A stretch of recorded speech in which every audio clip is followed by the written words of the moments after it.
txikia lortuko da aldaketa hauen ondorioz. Aldaketa hauek ez dira bat ere esanguratsuak. Gogoratzea bakarrik bere garaian hondararen gaineko zergarekin erkidego honetan 180 milioi euro gehiago biltzen zirela.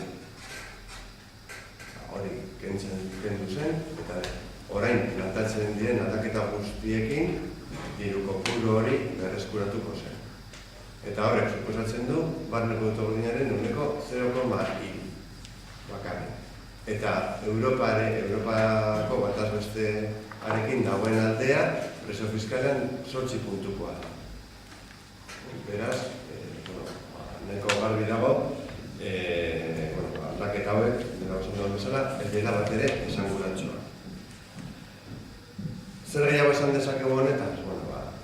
Idoiak esan du duenaren arabera, eta gainera taulan ere, baratu du beste taula bat bukaeran alderatzeko egiten diren aldaketa hauek herrialde batetik bestera oso antzekoak oso ezberdinak diren, gure esaten duguna da, hiru herrialdeen erreformen arteko aldeak oso txikiak dira.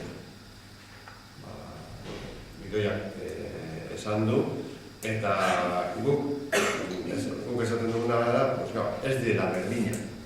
Erreforma guztiak ez direla berdina. Baina erreforma guztiekin gaur egun aplikatzen den, edo gaur arte aplikatu den politika berdina mantentzen den.